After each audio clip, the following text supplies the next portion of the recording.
Terhadap tanah air membuat diaspora Indonesia ikut kesal dengan tunjangan fantastis bagi anggota DPR yang dinilai tidak berempati dengan kondisi ekonomi bangsa Indonesia. Lalu bagaimana pandangan diaspora Indonesia Salsa Erwina Huta Galung melihat kondisi ini? Kita telah terhubung melalui sambungan Zoom dengan Salsa Erwina di kota Aarhus, Denmark. Selamat pagi waktu Denmark, Mbak Salsa. Selamat pagi, Kak Juno. Ya, Mbak Sasa, ini kita ingin berbincang terkait dengan salah satu postingan Anda bahwa Anda salah satu diaspora Indonesia yang saat ini berada di Denmark dan juga menilai bahwa tunjangan fantastis anggota DPR ini meresahkan diri Anda dan juga sejumlah teman-teman diaspora Indonesia. Seperti apa pandangan Anda? Ya, Kak, ini ketidakadilan dan kesenjangan yang luar biasa besar dengan masyarakat ya. Mungkin tadi udah dibahas, Kak, beberapa argumen, tapi yang aku mau sentuh di sini, DPR adalah wakil dari rakyat. Mereka akan bikin kebijakan-kebijakan yang akan mempengaruhi kemanusiaan, kualitas hidup rakyat, kesejahteraan dari rakyat. Maka, kalau kesenjangannya itu terlalu tinggi, mereka bahkan tidak merasakan penderitaan yang dirasakan dari rakyat. Makanya banyak banget Kak, kita lihat komen-komen dari DPR yang sangat mati empati terhadap rakyat karena memang mereka secara realistis tidak merasakan penderitaan yang dirasakan oleh rakyat. Aku ingin membandingkan ya Kak, rasio perbandingan penghasilan pemerintah Indonesia dibandingkan dengan pemerintah-pemerintah lain secara global. Jadi perbandingan ini adalah UMR masyarakat dibandingkan dengan gaji pemerintah. Yang tadi sudah aku bahas, kita butuh kesenjangan ini untuk didekatkan agar kebijakan-kebijakan itu lebih representatif untuk benar-benar eh, menciptakan peningkatan kesejahteraan gitu dari masyarakat. Nah, kita lihat Kak, di Singapura datanya gaji UMR individu masyarakat UMR nih ya, berarti kan itu standar ya. Itu gaji parlemennya hanya 2,6 kali lipat lebih besar dibandingin dari UMR. Di Malaysia, ini salah satu data tertinggi yang aku lihat ya, di Asia juga, yaitu 9 kali lipat Kak. Nah, sedangkan di Swedia atau deket banget nih sama Denmark ya, tempat aku tinggal, itu hanya berbeda 1,9 kali lipat. Jadi memang kesenjangannya nggak jauh agar kebijakan-kebijakan yang dibuat itu benar-benar bisa dirasakan masyarakat. Tapi Kak, di Indonesia, bayangkan UMR kita secara nasional kalau dirata-ratakan itu hanya 3,5 juta per bulan. Dibandingkan dengan take home pay yang hampir 120 juta, itu 34 kali lipat. Ini kesenjangan yang luar biasa besar. Kedua, masalah keadilan ya Kak. DPR itu nggak bayar pajak dengan penghasilan sebesar itu, fasilitas yang luar biasa, patwal, staff, tunjangan rumah, tunjangan telepon sampai berjuta-juta, mereka tidak membayar pajak. Kita bandingkan dengan masyarakat yang sebelum kita terima gaji, itu pajak kita udah dipotong langsung. Belum lagi baru baru disahkan, PPN mau naik, PBB naik secara brutal dan membabi buta ya, sampai 1.000 kali lipat gitu di beberapa daerah. Jadi memang ini benar-benar kelihatan banget Kak secara terang benderang seperti matahari bahwa masyarakat dicekik habis-habisan tapi pemerintah kita hidup dengan bermandi-mandi kemewahan. Menurut aku ini ketidakadilan yang luar biasa besar dan kesenjangan yang semakin besar antara anggota parlemen dan masyarakat sehingga mereka tidak akan mampu bikin kebijakan-kebijakan yang benar-benar merepresentasi dan meningkatkan kesejahteraan masyarakat. Nah, untuk saat ini keterangan terbaru dari Wakil Ketua DPR, Sufmi Dasko Ahmad, bahwa menyatakan anggaran tunjangan terutama yang terkait dengan perumahan ini berakhir di Oktober 2025 gitu ya. Untuk saat ini seperti apa pandangan Anda? Maksudnya ini akan digagalkan atau gimana Kak? Jadi komitmen terkait dengan tunjangan rumah itu baru saja mendapatkan informasi dari Wakil Ketua DPR bahwa tunjangan 50 juta rupiah untuk tunjangan rumah tersebut Ya. akan dibatasi hingga Oktober 2025. Oke, bagus. Kalau begitu mereka benar-benar bisa mendengarkan aspirasi ya. Tapi nggak cuma tunjangan rumah yang kita minta untuk dikurangin.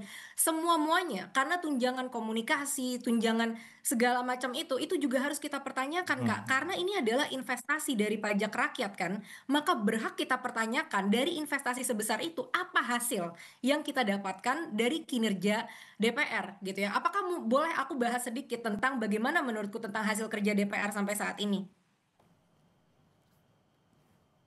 Ya silakan, gimana Mbak?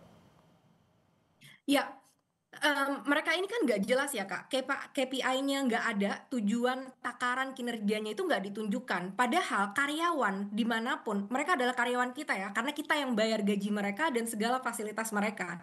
Karyawan dimanapun saat gajinya dinaikkan berarti kinerja mereka itu bagus. Nah sekarang kita pertanyakan apa kira-kira bagaimana kita mengukur kinerja dari DPR?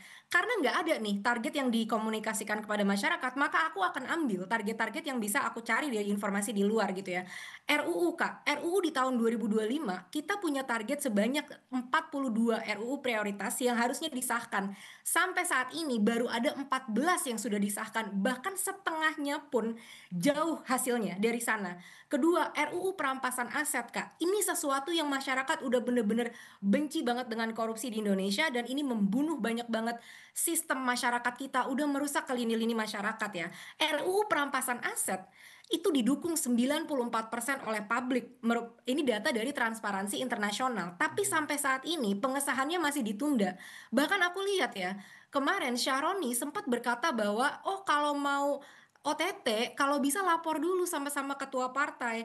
Dia ini sebenarnya pegawai partai Mhm, atau merepresentasikan rakyat. Jadi memang udah bener-bener mhm, hasil kerjanya nggak ada, Kak. Oh, mhm. tapi tunjangannya itu luar biasa besar Iya, gitu baik. loh. Saya potong sebentar. Untuk saat ini Anda juga meminta adanya komunikasi ataupun bahkan Anda mengajak untuk berdiskusi atau berdebat terkait dengan tunjangan ini. Dan untuk saat ini apakah Anda mengetahui bahwa dari Wakil Ketua Komisi 3 Ahmad Syaroni juga telah memposting terkait dengan ajakan ataupun permintaan Anda untuk berdebat?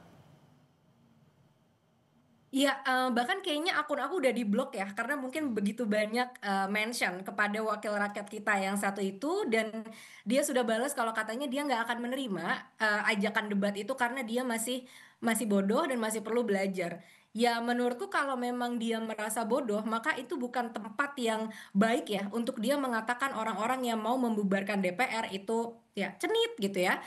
Itu udah nggak masuk akal banget. Dan yang kedua, kalau memang bodoh, saat kita bodoh Kak, aku pun nggak tiba-tiba jadi mewakili Indonesia di lomba debat dunia kan. Itu kan ada proses untuk aku bisa menjadi semakin baik. Harusnya dia mau belajar gitu. Dan yang aku pertanyakan di sini adalah pertanggungjawabkan kata-katanya dan kesombongannya menantang masyarakat dengan begitu arogannya dia gitu. Itu yang aku pertanyakan dan Ya. menurutku ini merupakan suatu kemunduran ya untuk Partai Nasional Demokrat saat salah satu anggota partainya berkata di publik dan dia tidak berani mempertanggungjawabkan perkataannya gitu. Jadi tunjangan komunikasi, tunjangan aspirasi yang kita bayar puluhan juta itu untuk apa? Kalau mereka bahkan nggak berani Kak diajak berdiskusi dengan masyarakat biasa loh. Aku kan tidak sekaya Ahmad Syaroni gitu kan. Tapi untuk saat ini, bisa Anda gambarkan bagaimana engagement atau interaksi atau komunikasi antara wakil rakyat dengan rakyat, terutama Anda saat ini berada di Eropa, untuk menggambarkan bagaimana kritik itu disampaikan dan juga interaksi komunikasi anggota parlemen atau wakil rakyat di sana untuk mendengarkan aspirasi? Ya, jadi kalau yang kondisi saat ini ya Kak, yang dari posting-postingan aku di sosial media, aku mendapat dukungan yang luar biasa sekali dari masyarakat Maksud karena mereka saya merasakan contoh yang kemarahan. bisa kita ambil dari, anggota parlemen terutama di belahan dunia lain, terutama Anda saat Oke, ini berada di Denmark, seperti apa engagement-nya dan terutama kalau menurut, Wakil Ketua Komisi 3 Ahmad Syaroni bahwa ada tata cara untuk menyampaikan kritik. Nah, untuk saat ini Anda punya gambaran terkait dengan penyampaian kritik dan juga ya, pembahasan diskusi bersama wakil rakyat? ya. Jadi di Denmark sendiri Kak, kita ini negara dengan korupsi terendah di dunia. Jadi top 3 korupsi terendah di dunia ya. Jadi memang pemerintahnya itu sudah bisa dapat dipercaya. Makanya kepercayaan dari publik itu luar biasa besar terhadap pemerintah. Saat pemerintah itu berkata sesuatu yang menyakiti masyarakat gitu ya, nggak usah sampai sana Kak.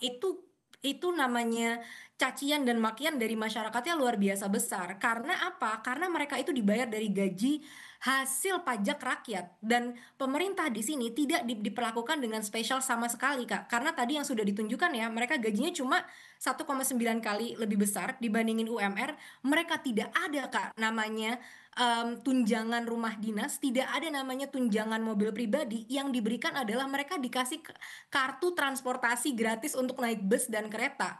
Sehingga di sini kalau kita mau ketemu dengan wakil parlemen, itu mudah sekali Kak, orang mereka ke sekolah ke kantor aja kadang-kadang bersepeda gitu kan. Mhm.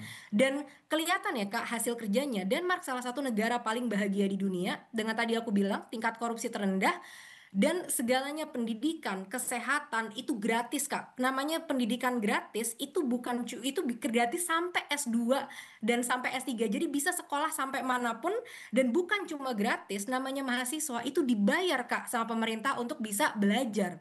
Gitu. Jadi luar biasa sekali tuh.